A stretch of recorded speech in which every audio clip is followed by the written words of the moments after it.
guys! Welcome back sa channel natin. Today, I will be doing my Japan and konting Hong Kong haul.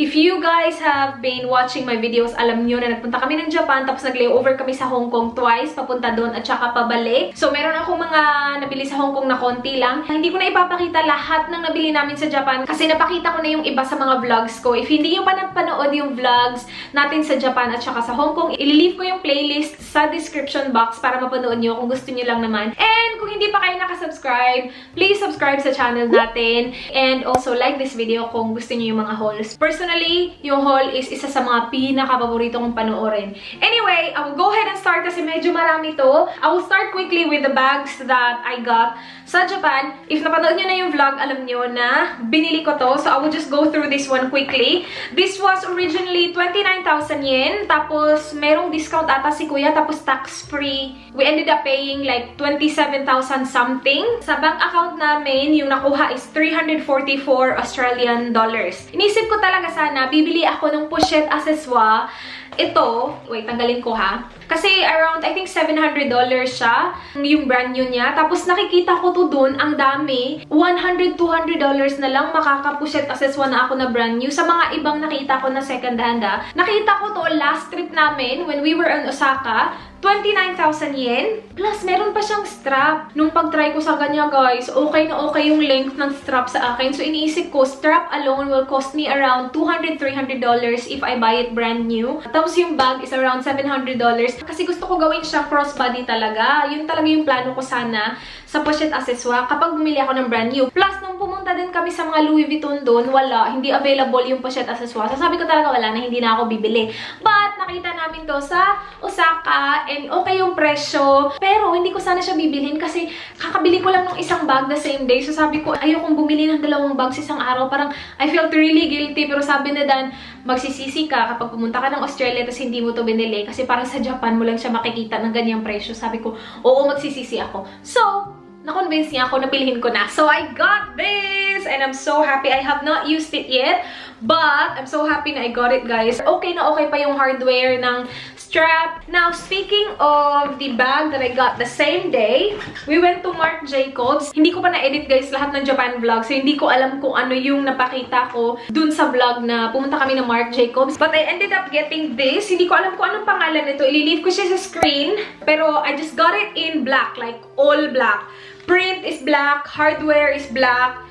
Everything black. Zipper, black. As in, lahat talaga black. So, this was 47,000 yen. Sa bank account namin, nakuha was 599 Australian dollars. So, depende din talaga sa conversion that day kung magkano siya. Wala na siya sa dust bank because I started using it right away. Like, the day after we got back from Japan, merong laro yung team namin. So, nagpunta ako ng footy. Ito yung dala ko and it was so perfect. Kasi sa footy, hindi kasi ako nagdadala ng maraming gamit kasi hindi naman kailangan.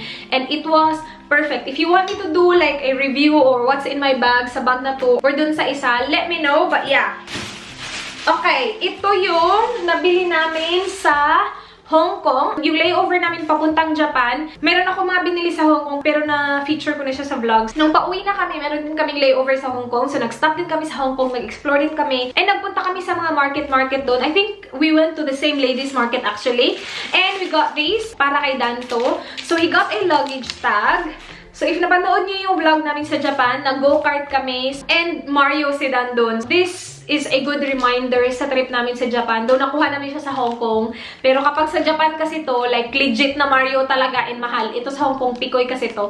Pero yeah, just a luggage tag kasi he ended up getting like a new luggage sa Japan din. And we need a new luggage tag. So we got Mario. And we got a phone case for him, S10. Kasi sa Japan, hindi namin nakita yung S10 na phone case. And then sa Hong Kong, it's everywhere. Magsa-start ako sa mga maliliit na bags muna, ha? So, ito sa Sundrag galing. Ito sa last day namin sa Osaka. I have been looking for this one kasi nasa lista ko to, guys, sa mga bibilhin ko sa Japan. And hindi ko siya makita-kita. But last trip namin sa Osaka, sa Sundrag, nakita ko siya. I am talking about the Pantene Pro V Winter Rescue. Apparently, this is only available in Japan. Hindi ko siya mahanap-hanap talaga. Like, feeling ko kasi para hindi na sila nagsastock because hindi na winter sa Japan. That's what I was thinking. Pero nakita nakita ko siya sa Osaka Sun Drug. Hindi ko alam kung shampoo siya or conditioner siya. Tinanong namin si ate, hindi niya din maintindihan kung ano yung ibig sabihin namin. So, sabi ko, bahala na. Or maybe mask. Hindi ko alam talaga. And then, we went to Uniqlo twice. Actually, more than twice. Yung jeans na nabili ko sa Uniqlo na feature ko na sa vlog ko, guys. And nasuot ko din siya na laban ko na. So, binili namin tong dalawang to nung binili ko yung jeans ko. Kasi jeans was 3,990. Tapos, konti na lang makaka-tax-free na ako. So, sabi ko, maghanap tayo ng mabibili para maging tax-free kasi sayang. So, we got this. Ibibigay namin siya sa mga pamangkin ni Dan. This one is so cute. So, sa harap, it says Minions. Meron siyang pocket dyan. The back says Banana Power. Every day is a weekend. Ang cute nito. Ibibigay namin yan kay Theo. And then this one is for Eli. Another Uniqlo bag. Ito para kay Japan. Para kay Japan? Ano? Para kay Danto. Mario Dins. It's for him. Yan. Parang merong collaboration yung Uniqlo at saka Mario. Kasi ang dami nilang mga bagong Mario na mga gamit. But yeah, it's just that. Alright, one day, nagpunta kami dun sa fish market, guys. Plato siya actually. Pero, yung iniisip ko na gamit sa kanya is kapag nagluluto ako, lalagyan ko siya ng sandok. Kasi right now, like yung sandok, kapag nagluluto ako, nilalagay ko lang siya sa regular na plato or sometimes nilalagay ko lang talaga siya sa counter. I saw this and I really like it. Nung nakita ko siya, sabi ko parang ang Japan niya. Kahit na wala naman siyang sulat, feeling ko parang just reminds me of Japan. Nakalimutan ko na yung mga presyo nito, guys. So, pasensya na kung hindi ko masabi yung presyo. Flying Tiger. Ito sa ano to, Kyoto. Wala lang. It just reminds me of my YouTube career. Charot! Ito, wala lang. Gusto ko lang siyang i-display. Hindi ako mahilig talaga bumili ng mga display, guys. But nung nakita ko to, sabi ko kakaiba siya. And sa Japan ko lang siya nakita. Ayan, ang mura lang nito. 300 yen lang. Ito, I remember. 300 yen lang. So, parang kung meron akong like gustong isulat sa background ng aking video, why not? Hindi ko alam po kailan magagamit or kailan nyo makikita. Kasi madalang na lang ako nagsisit down video. But yeah, meron din siyang kasamang chalk sa likod. Sa Flying Tiger, marami silang mga cutesy stuff doon. Ito, nagpunta din kami sa Daiso. Believe it or not, nagpunta kami sa Daiso sa Japan once only. Nandun kami almost 2 weeks, pero once lang kami pumasok ng Daiso. Yung sa lista ko kasi, na gusto kong bilhin sa Daiso ito. Nabili ko na siya, first time kami pumasok sa Daiso. So, I didn't feel the need to go to like more Daisos. Alam mo yun? Pero yeah, I got, mga vacuum seal bags. Yan. Wala lang. Large, medium, walang size. Pero yeah. Hindi ko na maalala kung magkano to. Marami tayong mga maliliit na mga bags dito. I'm gonna start with this one. So, napunta kami ng Harajuku. I got contact lenses from this shop here. DOR. Medyo mura kasi siya compared sa Don Quijote. Kasi diba napunta ako ng Don Quijote, bumili ako ng contacts. I complained a little bit kasi medyo namahalan ako sa contacts pero wala na akong choice kasi ang haba na ng pinila ko, ang haba na ng spinend kong oras. Ayoko na i-cancel siya nung nandun na talaga ako sa counter so binili ko na lang siya. Pero okay lang kasi kailangan ko talaga siya. I use contacts all the time kapag hindi ako nagka-glasses. Anyway, nakita ko to sa Harajuku, pumasok ako, nakita ko na meron silang ganito and sa mga Japan haul na napapanood ko, kapag bumili sila ng contact, na-feature talaga lagi itong brand na to. Ito sana yung gusto kong bilhin sa Don Quijote, kaya lang wala silang 1 month. And nakita ko dun sa shop na yun, meron silang 1 month. Maganda siya kasi hindi siya ganun kalaki. 14.2 lang yung diameter niya. I got it in the shade Fresh Lime and the shade Orange Brown. Magaganda daw kasi talaga to. Wala na dito yung receipt, so hindi ko na alam kung magkano to. Pero basta naalala ko, mas mura siya kaysa sa Don Quijote. So, kung gusto nyo lang naman i-check, yung shop na yan, DOR. Here, I think we got this in Kyoto, guys. Merong shop doon na nagbibenta sila ng very interesting na sabon. Jelly siya na sabon. Na-feature ko na din to sa vlog ko. I ended up getting 2. I got Cherry Blossom. Binigyan na namin sa mama na Dan. And then, I got the best smelling one there. Which is, I think this is the lime. Medyo may kamahalan tong sabon na to, ha? To think na parang sabon lang siya. Bakit ko nilalang yung sabon? Pero kakaiba kasi siya. So, pati si Dan na amazed. Kaya bumili kami ng dalawa. But yeah, hindi ko siya i-open kasi hindi ko pa siya gagamitin. But it's just jelly. Okay, we also got magnets, of course. Sa Osaka, ito yung magnet na pinili namin. One day lang kasi kami sa Osaka, so wala na kaming time na mag-explore at maghanap pa ng much better magnet. So ito lang yung nakita namin na para sa amin like the best na nakita namin doon. We also got that one. Kyoto. Oh, this one, Hong Kong. Napakita ko na yan sa inyo. And then we got this one. So ito just says Japan right there. Ay! Hindi ito magnet. Kulang yan. Asan yung ibang magnet natin? Nabili ko to sa Kyoto din. Nung pumunta kami sa isa sa mga temple, nakita ko siya sa market sa gilid-gilid. Ang cute nito guys. Meron siyang salamin, tapos merong lalagyan ng toothpick dyan. Oh, meron akong naisip kasi na pagbibigyan nito. Bumili ako dalawa. I think I will keep one for myself. In Kyoto pala, we got done ito. Anong tawag dito? Card holder. Kasi, yung card holder na gamit niya ngayon, papunta na siya sa end of life. End of life talaga. Ayaw pa niya talaga sana pumasok dito. Sabi ko, try lang natin. Baka makita natin yung gusto mo. Kasi sobrang specific niya sa gusto niya na card holder. Gustong-gusto niya yung card holder niya ngayon na basta iba yung style niya. So sabi ko, i-check lang natin. Baka naman nandun yung gusto mong card holder. Wala dun yung gusto niyang card holder. Kasi basta very specific na gusto niyang card holder, guys. But luckily, he liked this one.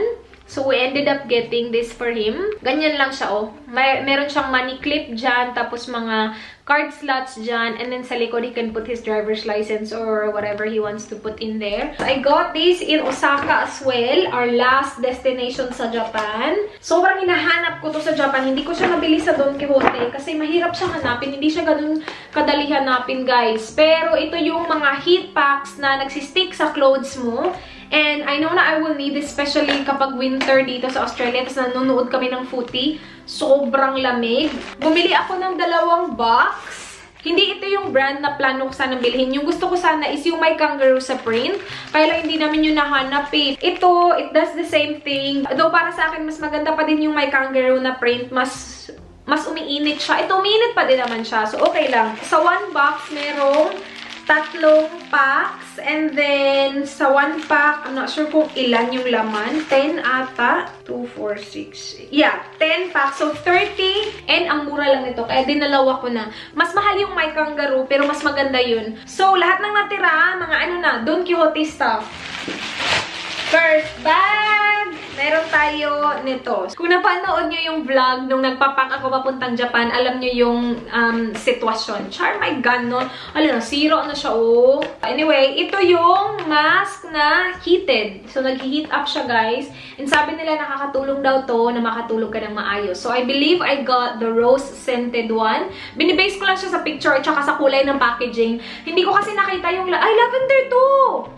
See? Lavender pala to. I don't remember how much to. I'm pretty sure mura lang siya compared sa kung bibilhin mo siya online. Kasi Japan product talaga siya. 12 yung laman. Hindi ko pa siya na-try. Isa talaga sa mga gusto kong bilhin kapag nagbabakasyon kami ni Dan is mga lotion. Kasi it is something that I use every single day. And sabi ko, kapag ako bumili ng lotion, hindi yan masasayang. Kasi nga, ginagamit ko sa araw-araw. Pahirapan maghanap ng lotion sa Japan, ha? I'm pretty sure marami sila. Kaya lang, ang hirap kasi hindi English. Pwede mo namang i-google, i-translate yung mga bagay-bagay. I looked this one up and sabi lotion daw siya. Kasi kung titingnan mo lang siya, hindi mo malalaman na lotion pala yan unless nakaka-understand ka ng Japanese. I got 3. Hindi ito sobrang mura, but ito lang kasi yung lotion na nakita ko. So, I got 3. Again, hindi yan masasayang because I use that all the time. Next box. Hindi naman siguro tayo matatagalan ng bongga kasi konti-konti lang naman pala yung laman ng box. Alam nyo naman ako, addict ako sa mga masks. So, alam ko na maraming magagandang masks sa Japan. So, I got a lot of masks. First one is the Lululun na mask. Yun lang yung maintindihan ko, Lululun. Yan. The rest, kayo na bahala. Ako nakakaintindi kayo niyan. Pero meron siyang number 1, oh. Number 1 daw siya na product. But yeah, I've heard a lot of good things about the Lululun mask. This one has... Alam ko ba? Hindi ko alam. Hindi ko alam kung ilan yung laman nito, pero I'm sure marami yung laman nito. And then I got it in pink as well. And then this, hindi ko alam kung ilan yung laman niya. Tama ba? 50? 50 yung laman? Or like 50 years ba yan? Ano bang yung 50 na nakalagay? Malalaman natin pag open na natin dito. Mura lang kasi to. Mas mura siya kaysa sa Lululun ata. Tapos kung 50 pieces siya, I think mas marami siya kaysa kay Lululun. I think 36 yung laman ni Lululun. Yeah, 36 ata. Binasi ko lang siya sa picture at saka sabi 50. Sabi ko, baka naman 50 mask yan. Eh, di bongga na yan, diba? And then I got this. Plano ko ibigay yung iba sa mga inday. Kasi ang ganda daw nito, nire-rave talaga yung Perfect Whip na from Senka na cleanser. Kumuha na ako ng, wait, ilan ba kami? Manay, Lovely, Lyra, Kati, ako. So, 5. Kumuha na ako ng 5 nito, guys. Tapos, lakad ako ng lakad sa Don Quixote. Nakita ko itong isang pack. So, sabi ko, kunin ko na lang. Mas mura pa siya. Tapos, meron pa siyang free na cotton, oh. Beauty cotton. Diyan. O, diba? Nakamura ka na. May free ka pang cotton. More mask again. Sobrang excited ako sa mga mask. Okay, more mask, guys. This. Meron kasi ding number 1. Ako talaga do. Ewan ko, uy. Basta may nakita ako number 1. Sabi ko maganda yan. Meron siyang 30 pieces. Mask din siya, guys. Yan. Hindi na talaga ako mauubusan ng mask. Hello, bakit may basa? I got the By Fiesta na makeup cleansing wipes kasi these are something na I use all the time as well. Like, just to make sure that my face is clean. Before I wash my face, I remove my makeup with makeup wipes, guys. This, I heard a lot of good things as well. This is something different. It is also a mask from Saborino. Meron silang maraming kulay nito. I think merong, di ko na sasabihin ng kulay kasi I could be totally wrong. Pero ibang klaseng mask to, guys, kasi you apply this in the morning. And it's, I think, only a minute mask. Hindi ko alam. Kailangan ko hanapin yung English na instruction nito. Basta, pang morning siya, para daw to lift you up in the morning, something like that. Kaya isa lang yung muna yung binili ko kasi hindi ko sure kung magugustuhan ko siya. Like, sabi kasi nila, ilalagay mo siya as soon as you wake up in the morning to like, lift you up in the morning. Ano daw? Ito medyo may kamahalan to compared sa itong maramihang mask na unang na-feature ko. This one comes with 3 masks per box only. They said it's really, really good. Meron siyang, I think, 3 klase or 3 iba-ibang kulay. I just got it in red and in like orangey yellow. Meron atang blue nito. And then, I got this. Nung binili ko to, iniisip ko, gagamitin ko siya dun sa Japan. Kasi yung trip nga namin, di ba, lakaran ang labanan. Lakad kami ng lakad araw-araw. So, sabi ko, maybe it will help with my sore feet and legs.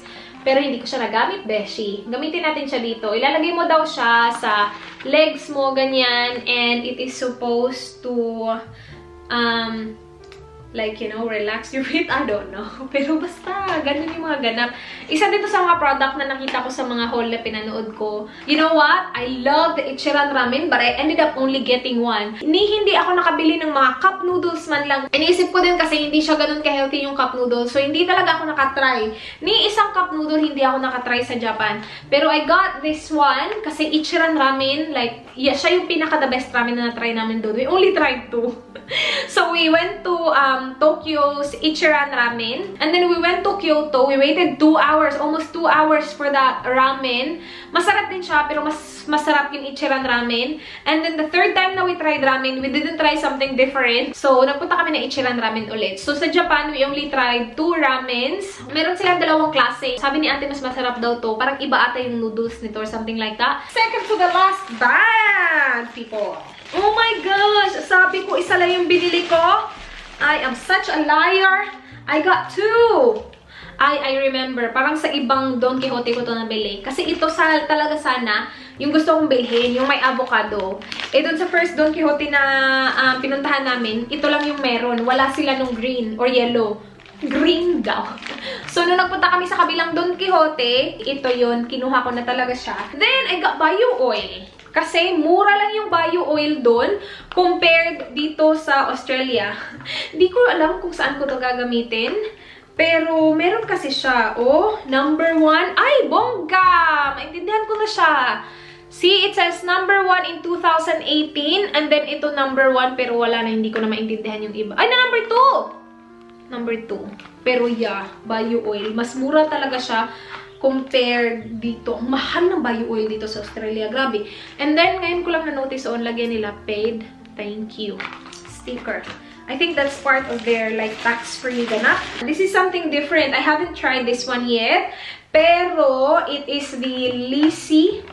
I hope I'm pronouncing that right. Kasi, lagi kong sinasabing Lisi, tas mali-mali pala ako. Para akong tanga. Hindi siya contact solution. It is a solution to clean your eyes. So, ito sabi niya, ilagay mo siya sa parang pakap na ganap nila, tapos ilagay mo siya sa mata mong ganyan. And then, it is supposed to clean your eyes or cleanse your eyes. Ganun. Ganun mo siya. Ganun. Oh. Try ko lang siya. Tingnan natin kung anong magiging ganap niyan. I think ireregalo to ni Dan sa isa sa mga pamangkin niya. So, isa to sa mga nasa lista ko talaga na gusto kong bilhin sa Japan. Meron siyang olive oil. It is an earbud or cotton bud na merong olive oil, guys. So, olive oil infused. So, medyo basa siya. And I like it kasi individually packed siya, guys. So, you can take it with you. Like, if meron kang makeup na, alam mo yon, nag-smudge, you can use this kasi infused with olive oil. So, it's perfect for that. And I got 3 packs. The Royal Milk Tea, na meron actually akong isang pack pa nito. Hindi ko na alam kung nasaan na. Pero na-feature ko yun sa haul ko. Yun hindi tax-free kaya na-open ko siya. Pero wala din kwenta kahit na na-open ko siya kasi hindi ko siya na-try talaga. More mask! So, gusto ko din i-try ng mga girls yung mask na to. So, I got 4 of the 7-pack mask. Bigay ko sa mga girls. Yan. And then, I also got this one. Gusto ko lang siya i-try. Diba? Na-addict na talaga sa mga mask. Yan. May number 1 din kasi. And I think it has 7. Yeah. 7 yung laman niya in 1 pack.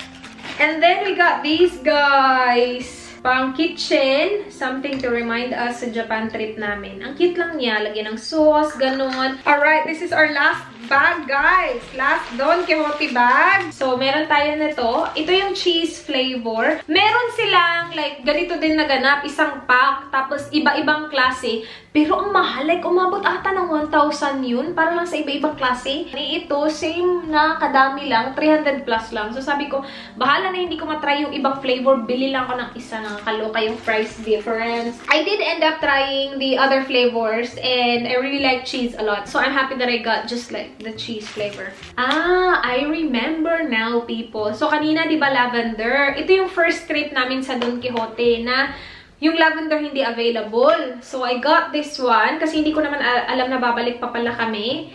So, I got this one. I think this is the, ano bang flower yan? Yan. Yung flower na yan, ito yung scent niya. And then, we went to a different Don Quijote. Doon ko nakita yung lavender. And yung lavender kasi yung nare-rave talaga yung mga tao. Like, sobrang nakakatulong daw sa pag-sleep. So, yun. But yeah, I got this one as well. Alam nyo ba, hindi ganun kadaming KitKat yung nabili ko doon. Inisip ko, before ako pumunta ng Japan, sabi ko, bibili ako ng maraming KitKat. Like, sobrang dami talaga. Wale, ngangay. 2 KitKat lang yung nabili ko. Ito lang. 2 KitKat. Ay, hindi naman 2 lang. 2 green tea KitKat lang yung nabili ko. Bumili kami ng isang sake, tapos may nag-gift din sa akin nung ibang klase ng KitKat. Maybe that's why I didn't feel the need to like buy a lot of KitKats. Kasi parang inisip ko mayroon na kami nung binigay. So, thank you so much sa mga nagbigay sa akin ng KitKats. Malapit na tayo, guys. Ito yung mouthwash. Binili ko siya para gamitin doon, pero ngangi kasi tax-free. So, hindi ko siya na-open. DUP Eyelash Glue. Before I went to Japan, there was one time na gusto ko sana mag-try ng false eyelashes. Pero wala akong eyelash glue. So, nilagay ko siya sa lista ko. So, nag-research ako ng best like glue sa Japan and this came up. And indeed, meron siyang Cosme number 1 dyan. Bumili pala ako nito, guys. Bumili din ako ng ganito sa ibang shop, sa Sandrag ata. Kasi akala ko hindi ko siya nabili sa Don Quijote, but bumili pala ako sa Don Quijote. Yung Biore UV 50 PA+++.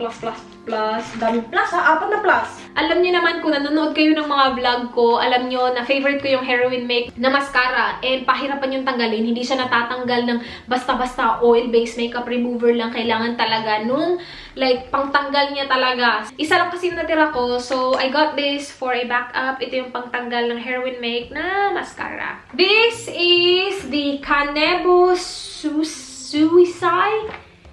Ito yung, ano guys, powder siya. Lalagyan mo siya ng tubig and then it will activate.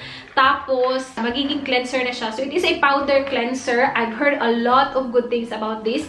Actually, binigyan ako ni Manay ng siguro mga 2 or 3 ganito. Tapos, nanonood na ako ng mga videos. Nakita ko na popular siya. Sabi ko, it looks very familiar. Tapos, nag-check ako sa drawer. Sabi ko, tama. Binigyan pala ako ni Manay ng ganun. Ginamit ko siya before the Japan trip and I like it.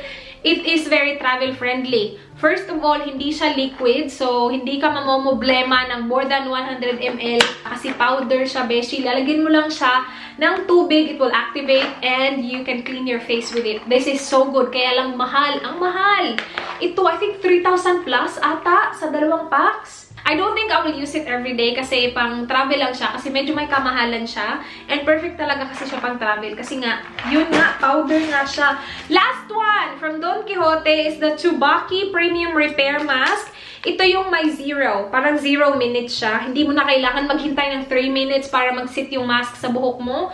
So, gusto ko siyang itry. Tsubaki. I've heard a lot of good things about Tsubaki as well. Yun na yung lahat from Don Quijote. Sa Japan, guys, hindi lang Don Quijote yung nagta-tax free. Halos lahat ng drugstore na pinuntahan namin, halos lahat ng shops na pinuntahan namin, kapag naka-reach ka ng 5,000 pesos, meron talaga silang tax-free. I was under the impression kasi na Don Quijote lang yung gumagawa nun, nung before pa ako pumunta ng Japan. But nung pumunta na kami doon, halos lahat ng shops nag-o-offer ng tax-free if you go over or if you reach 5,000 yen and of course more. So advice ko lang, bring your passports every single day, everywhere you go, just in case makabili kayo ng umabot ng 5,000 yen. Of course, meron akong mga teddy, no? Nakita nyo na to if napanood nyo yung vlog. Pero gusto ko lang ipakita one last time. We have, ano pangalan nito? Miffy. Kung tama ako, meron nakalagay dyan Miffy. The last one that we got was this one, or Dan got. So, ano ba to siya? O, diba? Hindi kasi ako nanonood ng mga ganito, guys. Wala akong alam-alam sa mga characters. Nito lahat, wala akong alam ni isa. This one, Toy Story, ganyan. Ito yung pinakamalaki ata yung nagasta namin. Kasi sabi ko, nandyan ka na, kunin mo na yan. Pinush talaga ni Dan eh. Hindi kami mahilig sa teddies, guys. Nakita nyo naman yung bahay namin. Ayoko ng sobrang daming gamit. Pero kapag nasa Japan ka, lalo na kapag nakakuha ka na ng isang ganito, hindi ka natitigil. Well, at least kami ha, hindi na kami tumigil. Pareho kaming dalawa na ayaw namin ng kalat. Pero yeah, we took home 6 teddies. We have this one. Hindi ko siya mabasa, pero ang cute nito. And ito yung pinaka-soft. And ito yung pinaka-ayaw ni Dan. Sabi niya, hindi niya maintindihan kung ano to. Ang cute kaya. Ang soft. Ito yung favorite ni Dan. I know actually. Ito na yung naging favorite niya. But before niya ito nakuha, he loves this one. See? Dino. I think ibibigay namin to sa ano niya, pamangkin niya. And then, ito yung pinaka-first ko nakuha. And I'm so happy. This is so soft as well. This is my favorite. Hindi ko kilala to. Dapat talaga kilalanin namin yung isa't isa. Kasi, hindi ko siya kilala. Sino ba to? Sanrio daw. Sanrio license. Pero yeah, wala naman kasing pangalan na English. Anyway, yun na yung video, guys. I hope nagustuhan nyo. We had so much fun. Hindi pa rin ako maka-recover sa sobrang saya ng Japan experience namin. Sobrang thank you sa lahat ng nag-hi sa amin doon. Thank you so much, guys. So, yun na yung video. Again, Japan Vlogs playlist will be in the description box. Thank you so much, guys, for watching. Please like this video kung nagustuhan nyo. Again, please subscribe if you haven't already. Kung gusto nyo lang naman. I hope to see you guys hopefully tomorrow. Do not forget, be good. Bye! Mwah!